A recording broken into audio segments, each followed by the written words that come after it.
Au nom du Père et du Fils et du Saint-Esprit, ainsi soit-il. Je voudrais aujourd'hui parler d'un sujet qui a quand même son importance.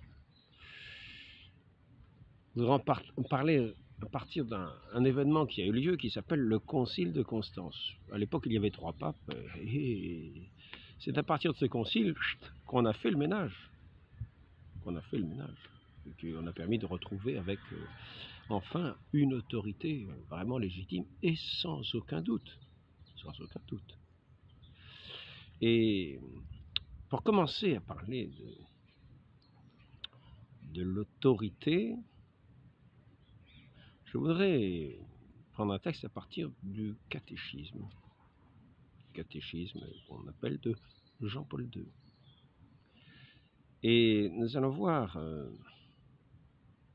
que toute autorité vient de Dieu. Et nous allons voir les conditions dans lesquelles les dirigeants de différents États. Et si j'en parle, c'est parce que si toute autorité vient de Dieu, il ne s'agit pas seulement des autorités civiles, mais aussi des autorités de l'Église, qui obéissent par conséquent à la même autorité de Dieu. Et heureusement, pour des autorités religieuses, une autorité religieuse telle que celle de l'Église, il est encore plus évident que l'autorité vient de Dieu. Donc, mais il faut voir que là aussi, il peut y avoir des conditions, et c'est la raison de la légitimité de ce concile de Constance, qui a fait que Martin V a dû partir, a dû s'enfuir, et que le concile a continué, sans Martin V, qui était pape, un des 3 papes. Donc, je voudrais commencer par ce texte sur l'autorité. Autorité dans les États, quels qu'ils soient.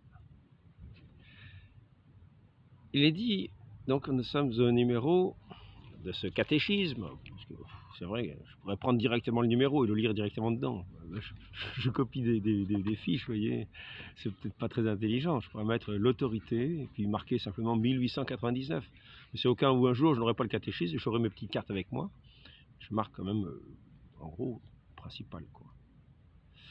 Donc, je vais quand même d'abord partir de la nécessité. 1897, d'une certaine manière, ce numéro 1897 marque la nécessité. Comme c'est encore mieux écrit dans le catéchisme qu'à la main, comme je l'écris sur mes fiches, je vais prendre directement dans le texte.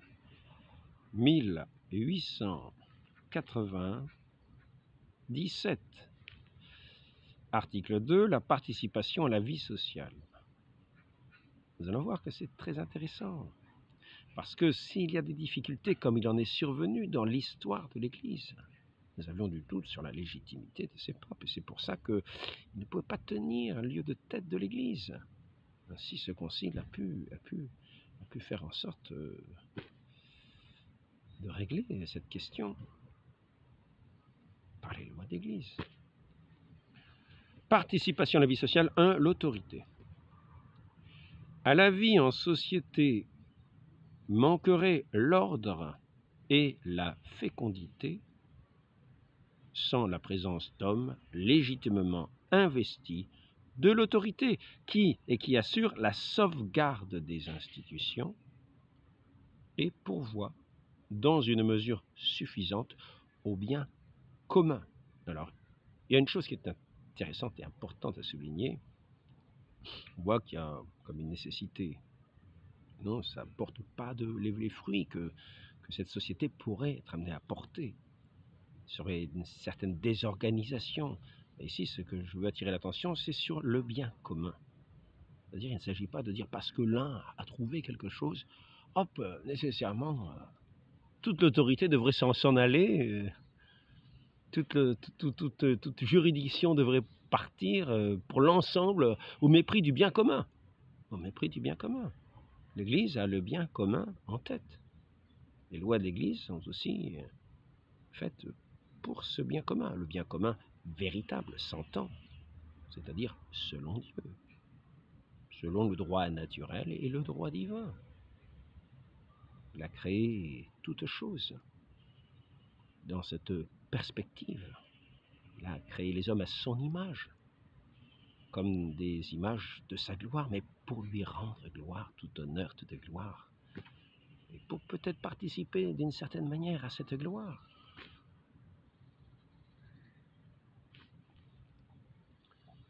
À Dieu toute gloire, tout honneur, toute louange. C'est ce que disent les saints, en général, universellement. Donc, nous voyons d'une certaine manière une nécessité. Ce n'est pas appelé nécessité. Nous voyons que c'est dans une utilité pour le bien commun. Hein, et pourvoit dans une mesure suffisante au bien commun. Et quand on va parler de suppléance, par exemple dans les différentes juridictions, on voit que c'est pour le bien commun. Il ne s'agit pas simplement de certains qui se disent « Ah ben ça y est, ça y est, on a jugé que telle personne était un hérétique, et donc on va se mettre de côté, et puis tant pis pour le bien commun, toute l'Église est cuite, parce que nous on a repéré qu'il était hérétique, donc toute la juridiction est perdue pour eux, etc. » Est-ce vraiment ainsi que les choses se passent dans l'Église? Donc je vais poursuivre le texte. Maintenant c'est 1899. L'autorité exigée par l'ordre moral émane de Dieu. Que tout homme soit soumis aux autorités qui exercent le pouvoir. Car il n'y a d'autorité que par Dieu, et celles qui existent sont établies par lui. Tout homme soit soumis aux autorités qui exercent le pouvoir. Car il n'y a d'autorité que par Dieu, et celles qui existent sont établies par lui. Ainsi, celui qui s'oppose à l'autorité se rebelle contre l'ordre voulu par Dieu, au mépris du bien commun. C'est moi qui rajoute, c'est pas le catéchisme. Et les rebelles attireront la condamnation sur eux-mêmes. Soyons donc très attentifs de n'être pas rebelles dans la société civile ou dans la société religieuse. À plus forte raison, peut-être. Car la société religieuse est le sel de la terre qui va saler la société civile abondamment.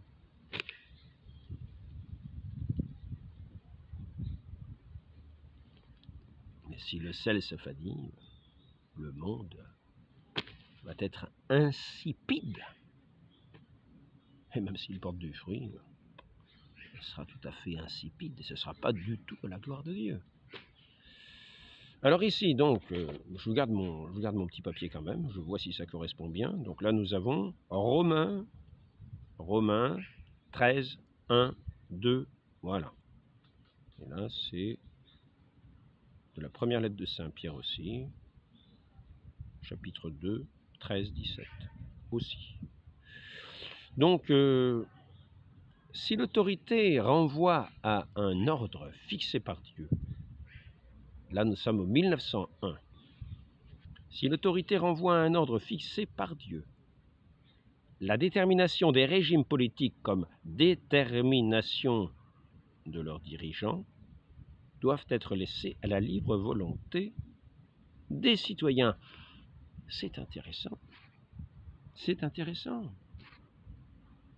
Qui dit que cet énoncé n'est valable que pour les sociétés civiles? N'en est-il pas ainsi des sociétés religieuses, et en particulier de ceux qui touchent à l'Église? Je ferai remarquer cela dans une certaine mesure, quand nous nous trouvons dans certaines situations très particulières. Donc ici, si l'autorité renvoie à un ordre fixé par Dieu, et c'est notre Seigneur Jésus-Christ qui a établi Saint Pierre, chef de l'Église. Et nous allons voir, par un document que je vais vous citer, c'est le genre de document qu'il est important de regarder. On trouve ce genre de document sur un site qui s'appelle Percé. P-E-R-S-E-E. Percé. Donc, si l'autorité renvoie à un ordre fixé par Dieu, la détermination des régimes politiques comme la détermination de leurs dirigeants,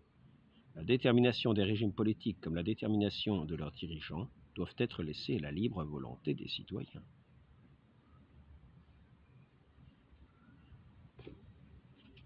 Donc nous allons voir maintenant dans quelles conditions ce pouvoir relève bien de l'autorité de Dieu et dans quel cas il n'en relève pas.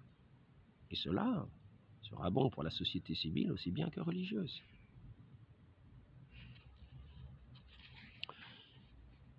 La différence entre les deux sociétés, c'est qu'il y a une assistance, comme il peut y avoir une assistance aussi, nous remarquons au baptême de Clovis. Il y a comme une alliance qui est faite, comme pour le peuple hébreu, il y avait eu cette alliance qui avait été faite. Si vous êtes fidèles, ce sera les bénédictions, le soutien, vous aurez cette force de tenir. Si vous êtes infidèle, vous serez dispersé, tomberez dans la malédiction. Et donc, pour la société religieuse,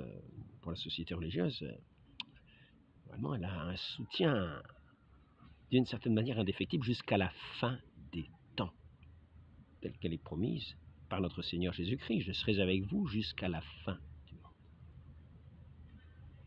Certains vont faire une distinction parce qu'ils aiment bien arriver à des choses qui peuvent avoir leur importance, pour déterminer les temps de la fin du monde, afin de dire, oh, vous voyez, c'est aujourd'hui que c'est arrivé. On n'a pas besoin de réunir le concile pour savoir si le pape est hérétique. Non, nous sommes en plein dedans, regardez, tout se passe comme il est dit. Hein, mais pratiquement à toutes les époques, ça s'est passé de cette façon. Pensons à l'époque de Luther. Nous ne sommes pas là, j'aime mieux vous dire. Nous ne sommes pas là. Avec tous ces carnages, tous ces meurtres, tous ces déchirements dans les familles, dans les pays, dans les nations, entre les princes, tous ces déchirements parce que Luther a décrété que le pape était hérétique, qu'il était antichrist, et que par conséquent, il faisait la vraie église en dehors. Une vraie église où lui-même se laissait aller à tous les débordements de sensualité, dans une vie privée qui n'a rien à voir avec la sainteté recommandée par notre Seigneur. Dans la congrégation de la mission, le premier aspect, c'est cette sainteté à laquelle nous devons aspirer, c'est-à-dire entrer toujours plus dans ce renoncement à soi-même, afin que Dieu soit toujours plus présent dans sa grâce en nous, que nous diminuions et que lui grandisse. Il faut haïr jusqu'à notre âme. Notre Seigneur nous dit, il faut haïr jusqu'à notre âme. Celui qui ne haït pas jusqu'à son âme n'est pas digne de moi. Il faut travailler ce renoncement à soi-même, car le monde est sous le joug de Satan, et nous faisons partie du monde. Si nous n'appartenons pas au Christ, nous n'avons pas été morts à nous-mêmes, morts au vieil Adam, par le baptême dans lequel nous avons été plongés dans cette mort pour ressusciter avec le Christ, être régénéré dans cette eau sainte. Et il est dit dans ce catéchisme, l'Église ne connaît pas d'autres moyens que le baptême. Elle a la conviction mais elle ne connaît pas d'autres moyens que le baptême pour entrer dans ce règne de Dieu, dans ce royaume de Dieu, ainsi que le Christ l'a dit. Nul ne peut entrer dans le royaume des cieux s'il ne renaît de l'eau et de l'esprit. C'est un royaume, et c'est notre divin maître qui en est le roi. Voilà pour cette société religieuse où il a établi Saint Pierre et ses successeurs. Nous allons le voir dans ces documents qui attestent de l'ancienneté, de l'autorité de ces papes que personne ne pouvait remettre en question, hormis un seul cas. Nous allons le voir, qui touche le domaine de la foi. Je reviens à ce texte. Nous y voici. Si l'autorité renvoie à un ordre fixé par Dieu, la détermination des régimes politiques, comme la détermination de leurs dirigeants, doivent être laissées à la libre volonté des citoyens. Le principal, c'est que nous soyons sous l'autorité de Dieu. afin de demeurer dans sa force et dans sa grâce. Qu'il puisse faire ses œuvres pleinement. Ne soyons pas en opposition, nous serions dans une malédiction perpétuelle. La diversité des régimes politiques est moralement admissible, pourvu qu'ils concourent au bien légitime de la communauté qui les adopte. Quand on parle bien légitime, il faut bien souligner les mots. Au bien légitime. Car ce qui n'est pas légitime, ce qui est illicite, nous devons le considérer comme rien du tout et n'ayant aucune autorité. Rappelons-nous, où est-ce que j'ai vu ça? Mais c'est ici. Et là, nous voyons que nous rejoignons ce qui est dit dans ces règles de ces papes. Boniface VIII, règle 64, on doit regarder comme nul tout ce qui se fait contre le droit naturel et droit divin, bien sûr, et donc qui est tout à fait illégitime, illicite. Et là, règle combien? Celui qui agit autrement, alors, il est réputé, ce qui a été fait illicitement n'entraîne pas d'obligation. C'est illégitime, il n'y a aucune obligation, ce n'est pas l'autorité de Dieu. Donc, il faut être prévenu et le savoir. Dieu veut nous faire des hommes, des enfants, dans la liberté des enfants de Dieu dans ce royaume, dans la liberté des enfants de Dieu. Ça ne veut pas dire qu'on fait n'importe quoi, ça veut dire qu'on agit de par Dieu, selon ses saintes lois, même si le régime peut varier.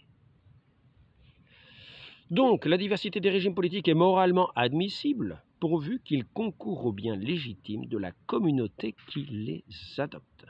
Les régimes dont la nature est contraire à la loi naturelle, à l'ordre public et aux droits fondamentaux des personnes, ne peuvent réaliser le bien commun des nations auxquelles ils sont imposés. Ils sont imposés, est-il dit. Donc, ici, illégitime. Les régimes dont la nature est contraire à la loi naturelle, à l'ordre public et aux droits fondamentaux des personnes ne peuvent réaliser le bien commun des nations auxquelles ils sont imposés. L'autorité ne tire pas d'elle-même sa légitimité morale. Elle ne doit pas se comporter de manière despotique, mais agir pour le bien commun, comme une force morale, pour le bien commun. Il ne s'agit pas de satisfaire les gens, chacun dans le péché. Non, c'est pour le bien commun. Le péché n'est pas un bien. Ce qui va contre l'ordre moral, contre l'ordre, contre le droit divin, le droit naturel, n'est pas le bien commun. Donc, il ne doit pas se comporter de manière despotique, mais agir pour le bien commun comme une force morale fondée sur la liberté et le sens de la responsabilité. Savoir que chacun est responsable, c'est-à-dire qu'il doit répondre à la grâce de Dieu pour son salut. Et il répondra, chacun répondra devant Dieu, en jugement, devant Dieu. Répondra de ses œuvres, de son attachement, de la façon dont il a aimé son Dieu. Et cette gloire sera d'autant plus grande que son amour aura été plus grand. Car cette gloire, c'est une gloire. C'est la gloire de l'amour. Dieu est amour. Grandissant dans cet amour. La force de la loi, la force de l'amour.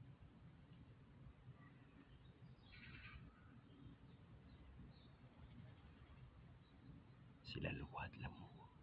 Ce règne de Dieu. Donc ici, voilà, je vais reprendre ce que j'ai écrit peut-être. Hein. Donc on est à 1902 de ce catéchisme. Remarquez, pas mal écrit quand même. Ça éclaircit bien des situations et des idées. Et pensons bien, nous n'avons pas encore déterminé si c'était aussi valable tout à fait de la même manière pour la société civile ou pour la société religieuse, mais ça peut nous aider à réfléchir pour le bien commun, selon le droit naturel. C'est-à-dire que si on nous demande, même dans une société religieuse, des choses qui vont contre le droit naturel, disons-nous qu'il n'y a aucune légitimité et que nous n'avons aucun devoir à répondre. Nous devons le considérer comme rien du tout. Ce seraient les plus grandes, les personnes qui seraient habillées dans les apparats les plus impressionnants. Tenons ces paroles pour rien. Nous, pauvres petits, qui, par cette grâce de Dieu, nous efforçons de demeurer fidèles, de demeurer dans sa grâce, dans son amour, dans sa vie. La législation humaine ne revêt le caractère de loi qu'autant qu'elle se conforme à la juste raison. À la juste raison. Nous rejoignons. Faisons bien attention à ces mots. Non pas conforme à la raison révolutionnaire, à la juste raison. Reconnaissons toutes choses. Rendons honneur à celui à qui nous devons tout honneur, à la juste raison, est-il dit. Je pensais à un texte à l'instant, il m'a échappé, je l'ai oublié, c'est bien dommage.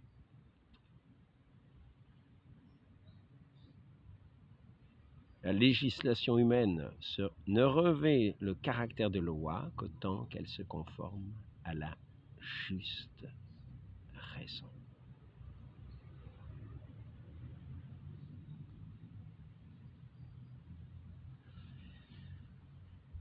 Et c'est ici qu'il nous faut bien faire attention dans la société religieuse, à ce qu'il n'y ait pas de caractère erroné. Car s'il y a un caractère erroné, ce n'est plus la juste raison. La juste raison n'a pas des errances dans l'erreur. Par exemple, je prends une société qu'on appelle, je ne sais même pas si c'est vraiment une société, c'est une sorte de communauté, qui est profondément des piliers, c'est le Coran. Il y a quelque chose qui échappe, semble-t-il, à la juste raison.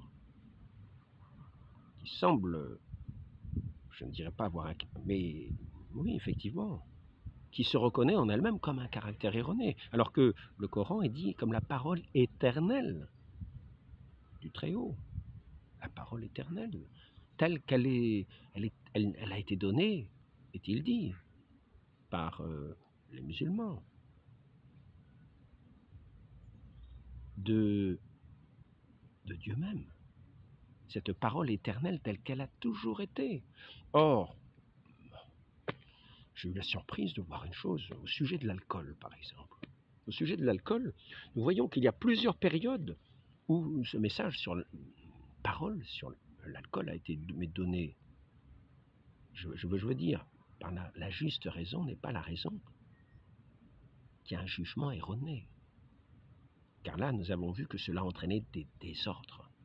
Je reprends ici ce que je disais hier au sujet de la juste raison. La conscience bonne et pure est éclairée par la foi véritable.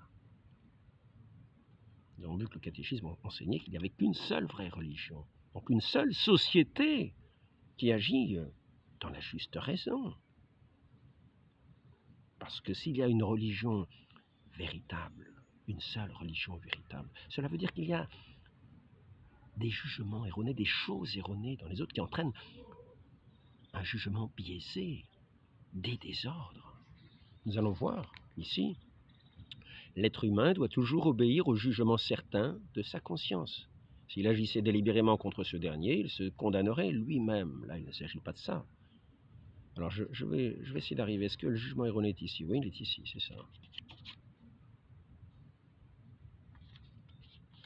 Peut-être prendre le 1792, c'est toujours le catéchisme. L'ignorance du Christ et de son évangile, les mauvais exemples donnés par autrui, la servitude des passions, la prétention à l'autonomie, mal entendu, c'est ce que je voulais chercher tout à l'heure, au sujet de la juste raison. Il ne s'agit pas de la raison révolutionnaire. Il ne s'agit pas d'une raison qui a une prétention à une autonomie mal entendue de la conscience par rapport à Dieu. Une laïcité où Dieu est exclu de la raison qui fait qu'elle n'est plus juste. Et nous arrivons dans l'erreur. Et nous en voyons les conséquences. Les conséquences. Toutes ces vies gâchées. Toutes ces vies de ces gens qui désespèrent. Donc, je vais reprendre un petit peu au début, 1790. L'être humain doit toujours obéir au jugement de certains de sa conscience. S'il agissait délibérément contre ce dernier, il se condamnerait lui-même. Mais il arrive que la conscience morale soit dans l'ignorance et porte des jugements erronés sur des actes à poser ou déjà commis. Cette ignorance peut souvent être imputée à la responsabilité personnelle. Il en va ainsi lorsque l'homme se soucie peu de rechercher le vrai et le bien, lorsque l'habitude du péché rend peu à peu la conscience presque aveugle, etc.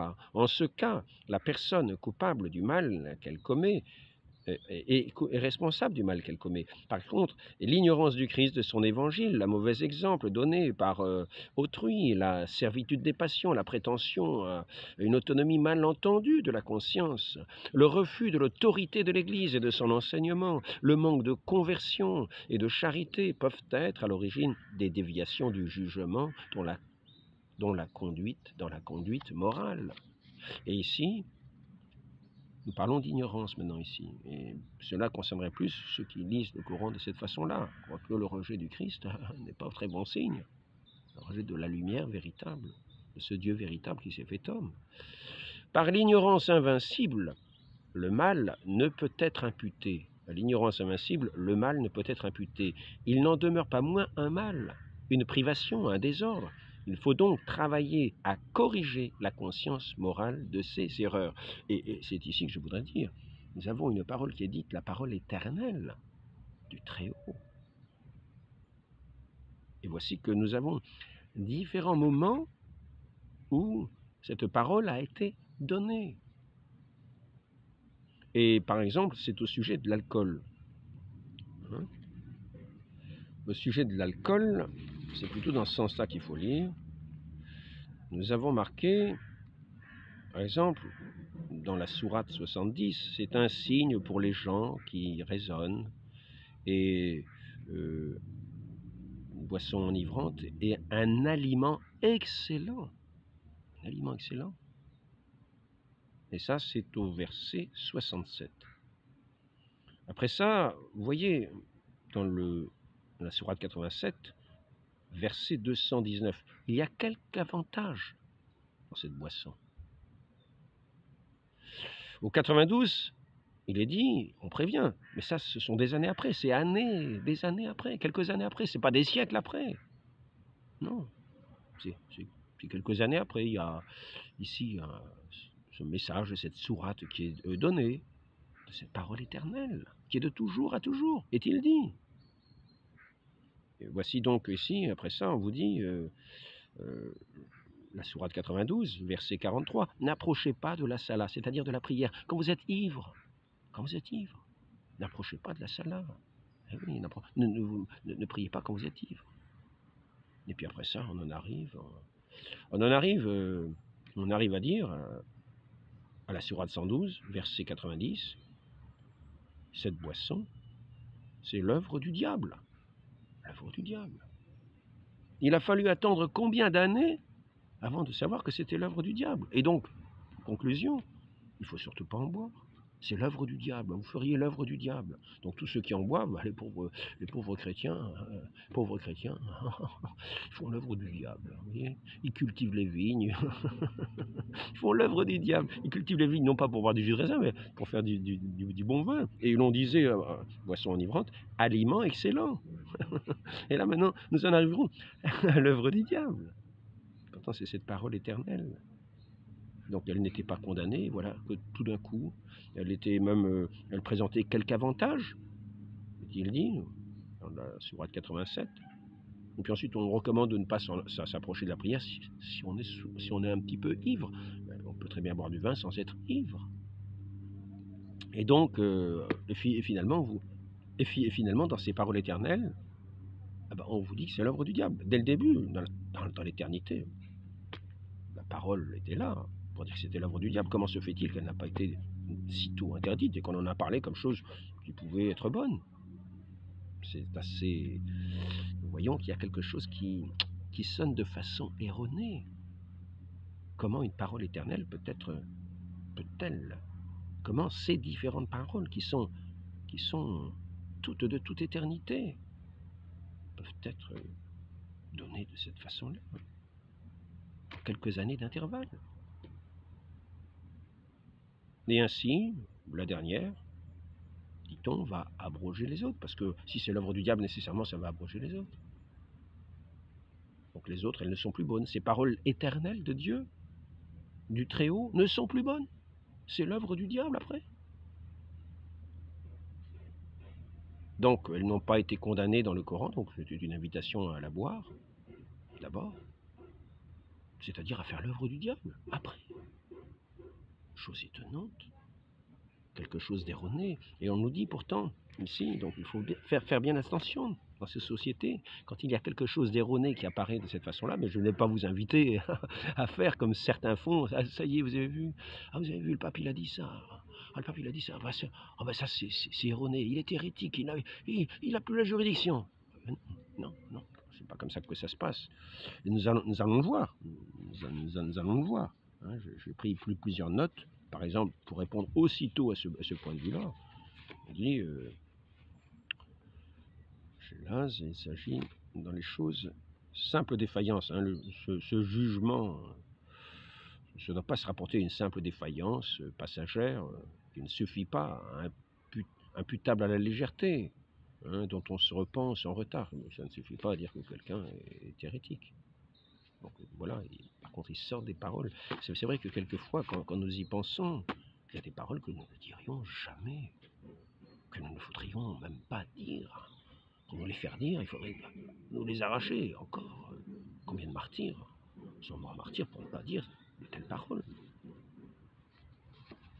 Donc, je reviens à l'autorité. C'est-à-dire que cette raison, hein,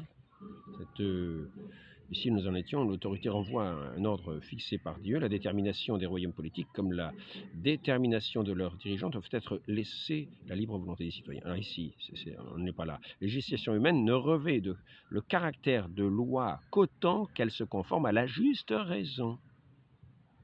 Il ne va pas y avoir de choses erronées. S'il y a des choses erronées, demandons-nous comment la raison ne va pas être biaisée et entraîner des désordres. D'où il apparaît que...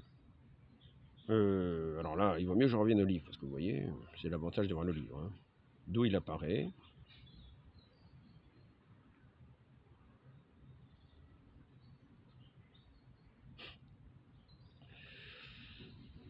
La législation humaine ne revêt le caractère de loi qu'autant qu'elle se conforme à la juste raison, d'où il apparaît qu'elle tient sa vigueur de la loi éternelle.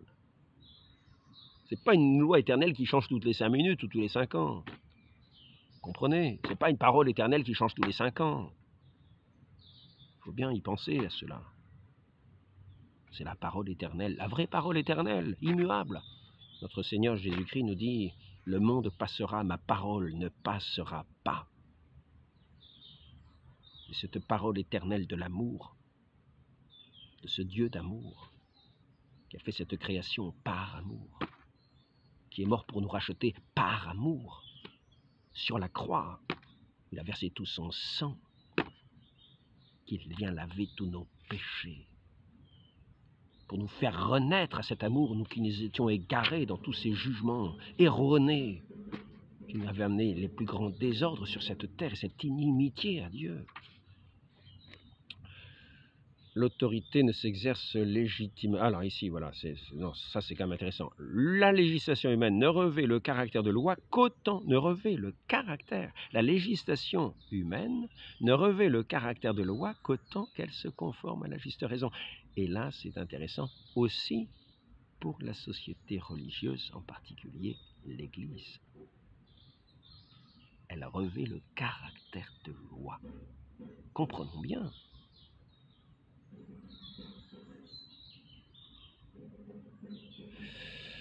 D'où il apparaît qu'elle tient sa vigueur de la loi éternelle. Dans la mesure où elle s'écarterait de la raison, il faudrait la déclarer injuste, car elle ne vérifierait pas la notion de loi. Quand on dit s'écarterait de la raison, bien sûr de la juste raison. Car elle s'écarterait, elle ne vérifierait pas la notion de loi, elle serait plutôt une forme de violence. Et tout à l'heure, on va parler même de, en pareil cas, l'autorité ne s'exerce légitimement que si elle cherche le bien commun du groupe considéré, et si, pour l'atteindre, elle emploie des moyens moralement licites.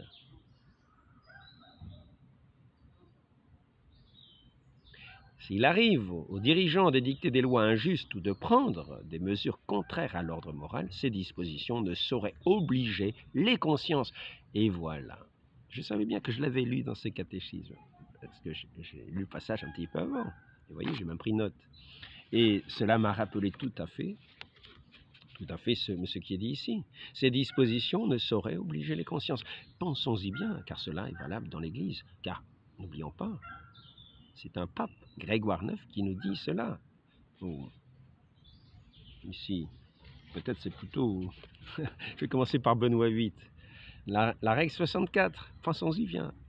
On doit regarder comme nul tout ce qui se fait contre le droit. Nul. On doit le regarder comme nul. Aucune autorité. Aucune juridiction. Zéro. Et n'y obéissons surtout pas, car nous irions contre le droit et contre Dieu. Alors donc, il s'agit d'être des résistants, de savoir tenir fidèle par la force de l'amour, qui est l'unique loi véritable. Mais cette force de l'amour est toute puissante, c'est Dieu lui-même. Alors donc, il est préférable que ces dispositions ne sauraient obliger les consciences. En pareil cas, l'autorité cesse d'être elle-même et dégénère en oppression. Ce n'est plus l'autorité. Ce n'est plus l'autorité qui vient de Dieu. Elle dégénère en oppression. Vous comprenez? C'est très beau. Il faut quand même le savoir. Il faut quand même le savoir. Dans nos sociétés, n'oublions pas, dans nos sociétés, il faut prendre conscience de ces choses-là, bien les graver en notre esprit, mais ne pas avoir cette conscience, cette raison faussée qui a pris son indépendance, sa conscience qui a pris son indépendance par rapport à Dieu, et par conséquent, bien sûr, de n'avoir pas la juste raison, d'avoir des jugements erronés. Pauvre société laïque qui a banni son Dieu. Donc le bien commun, le bien commun. Le bien commun. Est-ce que je vais parler du bien commun? Conformément à la nature sociale de l'homme, le bien de chacun est nécessairement en rapport avec le bien commun. Celui-ci ne peut être défini qu'en référence à la personne humaine. Ne vivez point isolé, retirez en vous-même,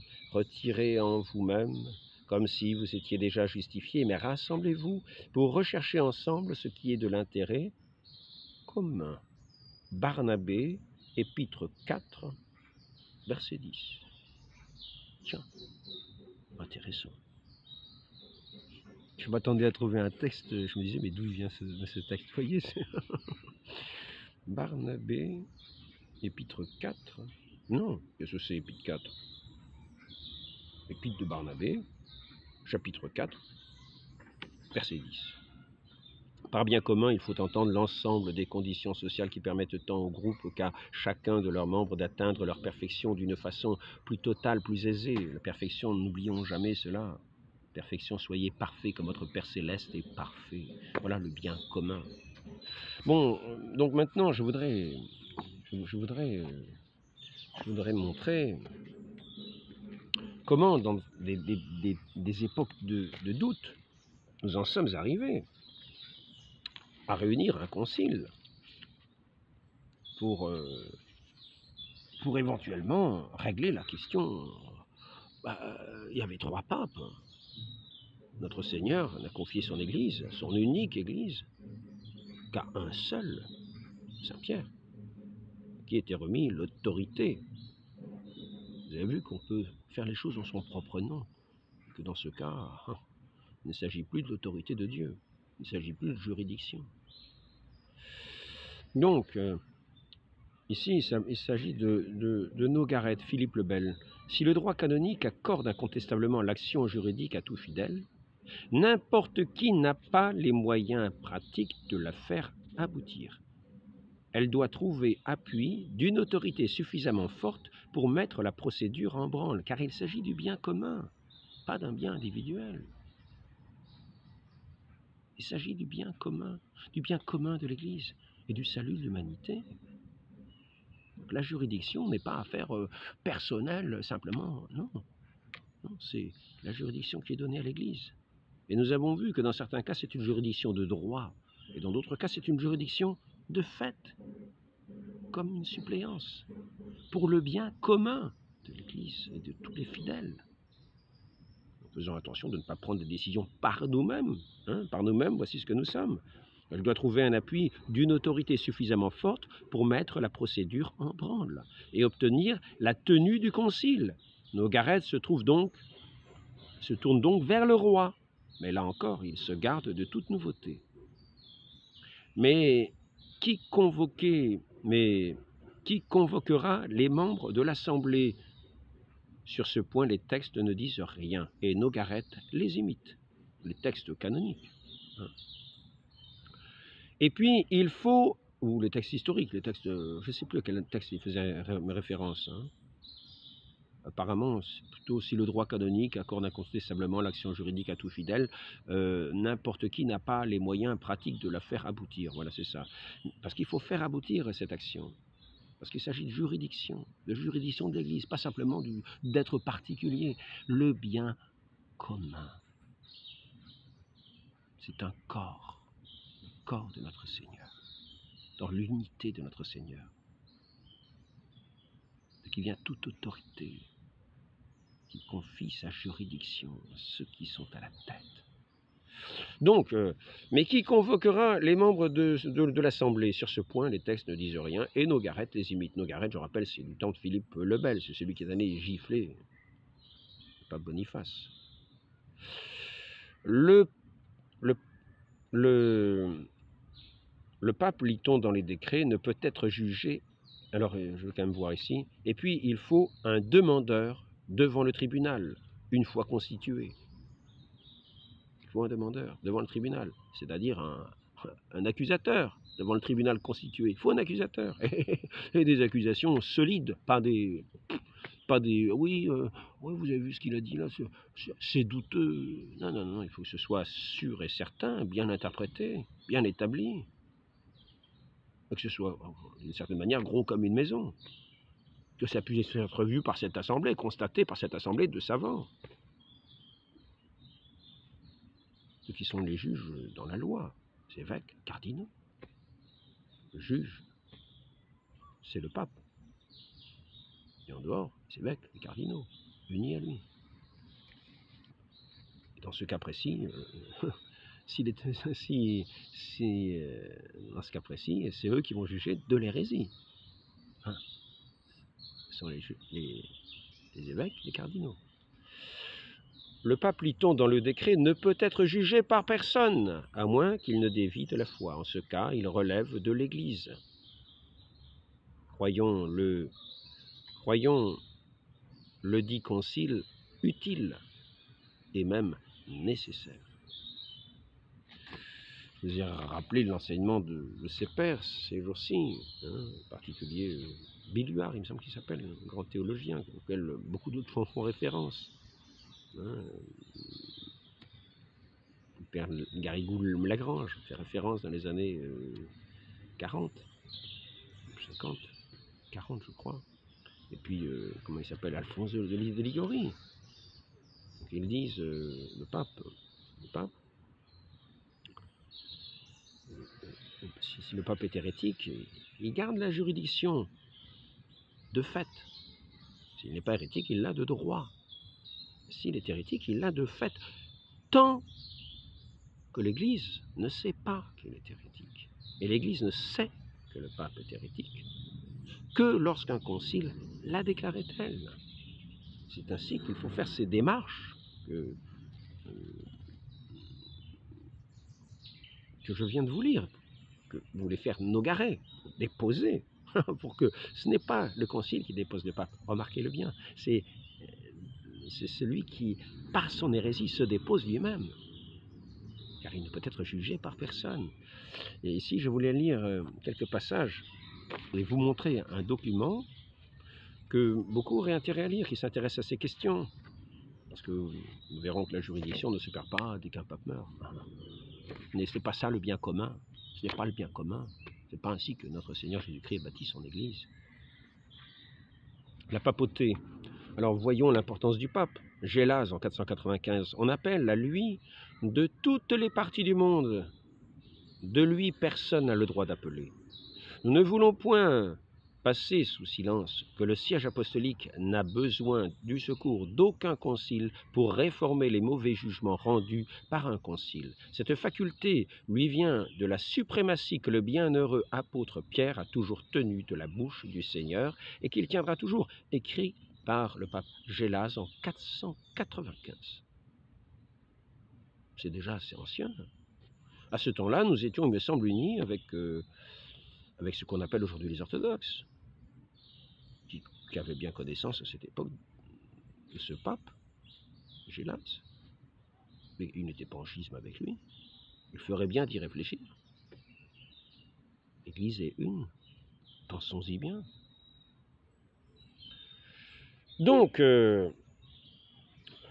qu'il a toujours de la bouche du Seigneur, qu'il tiendra toujours décret de Gratien, C9, Q3C 17, alors là j'arrive pas à lire, Cunota, quoi, Père, Mondum.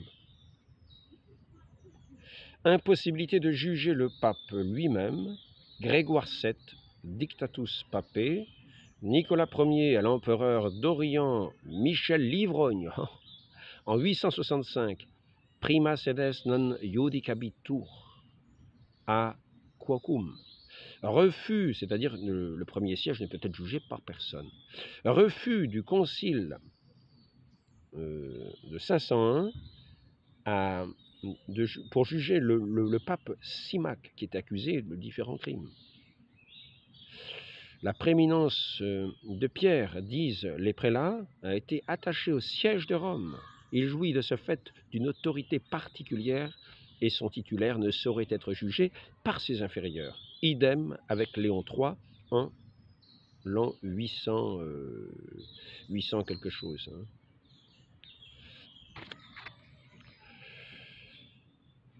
Alors c'est intéressant de voir, bon, je dirai ça ensuite, je vais quand même vous dire la référence qu'il est intéressant de voir, c'est donc dans cette revue Percé qu'on peut voir, vous mettez Percé sur Internet, et vous voyez le titre, c'est « Comment s'est formée la doctrine de la supériorité du concile sur le pape ». Alors, il n'y a pas de supériorité du concile sur le pape, sauf en cas, hein, comme dit, comment il s'appelle déjà, Saint Alphonse de Liguori, sauf en cas, par exemple, de schisme, on a un doute sur l'élection de ce pape, hein, sur la légitimité de l'élection de ce pape. Quand il y a trois papes, c'est seulement un doute. Hein, donc il ne peut pas tenir sa place de tête en toute sûreté. Comprenez? Les gens ont été divisés, schisme. Et un autre cas, c'est le cas de l'hérésie. À ce moment-là, c'est le concile qui va le déclarer hérétique. Il ne va pas le déposer, il va le déclarer. C'est comme ça que l'Église saura qu'il est hérétique et qu'il perdra sa juridiction qu'il avait de fait, et non pas de droit. S'il est hérétique, hein, il avait une juridiction de fait, et pas de droit. Pour le bien de l'Église, pour le bien des fidèles. N'oublions pas, le bien commun, le bien de la foi. Que ce soit un bien matériel commun, mais bien aussi spirituel, et surtout spirituel. Colomban Boniface, si vous vous êtes écarté de la vraie croyance, c'est à juste titre que vos inférieurs vous résistent et vous jugeront. Donc, nous voyons ici le concile de Constantinople, le 8e concile écuménique, en 869. Donc le pape est accusé apparemment, et on veut le traduire. Et les légats d'Adrien disent « Il n'est permis à personne, patriarche ou autre prélat, de porter une sentence au sujet du pontife du premier siège, à moins que lui-même n'en ait donné l'autorisation », ce qui s'est fait à plusieurs reprises pour apaiser les esprits, pour montrer que l'accusation dont on l'accusait ne tenait pas. Donc pour clarifier les esprits, il est arrivé à plusieurs reprises qu'un pape a été accusé. On ne pouvait pas le porter en jugement, mais quelquefois il acceptait de le faire. Il acceptait de le faire pour apaiser les esprits, pour montrer que c'était à tort qu'il était accusé. Donc, je voudrais inviter, je vais quand même qu'on continue encore un petit peu au sujet de la papauté. On voit ici Innocent III, parce qu'on va voir la progression pour arriver jusqu'au concile. Tout à l'heure, nous avons vu avec Nogaret, hein, et Nogaret, j'aime mieux vous imaginer que les démarches qu'a fait Nogaret pour tenter de faire un concile contre le pape, elles ont été écrites partout dans toutes les cours d'Europe, hein, parce que c'était très intéressant pour des princes de pouvoir en faire autant. Donc, c'était les légistes. Hein. Nous étions dans le royaume de France, le royaume des légistes, avec Philippe le Bel. Donc, il s'y connaissait en loi, en droit. Hein. Innocent III, la foi m'est tellement nécessaire que si je n'ai que Dieu pour juge de mes autres péchés, pour le péché de foi et pour lui seul, l'Église pourrait me juger. On tire ça de Migne, Patrologie latine, tome 242, il y a beaucoup de tomes, hein. Col 636, Sermon 2. In consecratione pontificis. Comparant à un mariage, le même Innocent III dit « Son union à l'Église ne cherche pas de divorce, ne démissionne pas, ne saurait être déposée. Pour cause de fornication, toutefois, l'Église romaine pourrait répudier le pontife romain. Fornication non point charnelle, s'entend, mais spirituelle, car il s'agit d'un mariage spirituel. Je veux parler d'une erreur dans la croyance, mais Innocent III dit un peu plus haut dans ses textes que, étant donné la promesse du Christ, qu'un pape tombe hérétique, il y a très peu de chance, hein, il y a très peu de chance. Enfin, très peu de... c'est pas une chance, hein, il y a très peu de... Il s'en faudra beaucoup qu'un pape tombe hérétique. Donc il faut bien faire attention de ne pas lancer des accusations à la légère. Mais par contre, quand il y a des doutes sérieux, comme on voit à certaines époques, à ce moment-là, il faut ne pas avoir peur de prendre des démarches. Car c'est la foi du peuple qui est en jeu. Et nous ne sommes jamais oubliés, nous ne sommes jamais tenus d'obéir à ce qui est illicite. Et au contraire, nous sommes tenus de le rejeter, nous sommes tenus de le considérer comme un règne. Je crois que la caméra va bientôt s'arrêter, je vais m'arrêter aussi. Donc ici, nous voyons, ici c'est pareil, Idib, hein, donc Idib c'est tome 242, colonne 636, sermon 3. Il peut même être jugé par les hommes, ou plutôt être déclaré jugé, à savoir s'il choit dans l'hérésie. Car celui qui ne croit pas est déjà jugé, et c'est là la référence. C'est là la référence. Celui qui ne croit pas est déjà jugé. Est-il dit dans l'Évangile selon saint Jean. C'est là la référence, ce n'est pas le concile qui le juge. Il est déjà jugé de par son hérésie, il ne croit pas. Il est déjà jugé. Par conséquent, il n'y a plus qu'à le déclarer hérétique. Et il perd. Le concile n'a plus qu'à le déclarer hérétique pour le faire connaître de l'Église, et il perd sa juridiction. Il y a bien des démarches. Il faut savoir entreprendre les démarches quand nous pensons qu'un pape est hérétique et fait des scandales dans le domaine de par l'hérésie, de par les hérésies.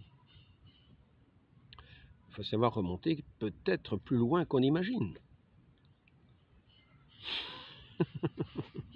Tant qu'à tirer la ficelle, il faut aller jusqu'au bout pour avoir une église tout à fait... Mais pour ma part, étant donné qu'aucun concile n'a déclaré un pape hérétique, pour ma part, j'ai des grands soupçons, mais je ne trancherai pas la question. Je ne dirai pas que le pape a la juridiction de manière de droit ou de fait. Je m'en remets à ce catéchisme, je vois qu'il dit des choses tout à fait sensées, tout à fait justes. Je m'en étonne après avoir entendu autant de mal de ce catéchisme. Donc en fait, ce catéchisme fait d'une certaine manière autorité. Si quelqu'un dit des bêtises, rappelons-lui le catéchisme. On a besoin souvent de leçons. Ainsi, nous serons à l'abri de tout jugement erroné. Notre raison sera une juste raison. Et nous pourrons vivre en société, dans cette société sainte et religieuse, fondée par notre Seigneur Jésus-Christ en toute tranquillité des enfants de Dieu. Il y a des combats à mener, mais il faut savoir, il y a un repos dans la foi, un repos en Dieu, une assurance.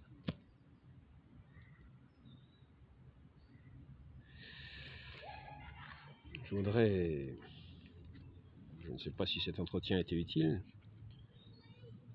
voilà, je vais l'arrêter là, en demandant cette grâce pour ceux qui veulent entreprendre des démarches, de les entreprendre avec justesse, sans avoir de jugement erroné, par certaines ignorances, par certains désirs trop empressés. Faisons les choses en bon ordre. Faisons les choses en bon ordre. Pensons au salut du prochain. Pensons à ces âmes qui peut-être sont perdues par des erreurs qui sont dites ici ou là par un laisser-aller qui apparaît, par manque de fermeté, par manque de foi, par manque de charité. D'abord de nous-mêmes. Demandons cette grâce, cette fête de Saint-Michel, d'éloigner de nous toutes ces attaques de Satan, de savoir lui résister. Lui qui est le maître de l'erreur, le maître du mensonge, le singe de Dieu, cet ange de lumière qui veut se faire passer pour la vérité. Demandons à la très sainte Vierge Marie de demeurer toujours dans la fidélité à son Fils, de demeurer dans cette tranquillité des enfants de Dieu, tout en menant nos combats, dans cette foi sûre, solide, certaine, qui sait déplacer les montagnes, qui est vainqueur du monde. Ô Marie conçue sans péché, priez pour nous qui avons recours à vous, Saint Michel Archange. Votre lumière, éclairez-nous, Saint Michel Archange. Sous vos ailes, protégez-nous, Saint Michel Archange. Votre épée, défendez-nous. Saint Gabriel, venez. Apportez aussi, vous qui êtes cet ange de la force qui paraissait dans les petits, donnez cette force pour mener ces combats. Et Saint Raphaël, venez guérir toutes nos blessures, tous nos maux. Donnez-nous, saints anges et archanges, soutenez-nous dans cette lutte ici-bas, que nous demeurions dans la fidélité à notre Dieu et le service de cette très sainte mère, cette mère de l'Église, et qui sera toujours la mère de l'Église. Ainsi soit-il. Au nom du Père et du Fils et du Saint-Esprit, ainsi soit-il.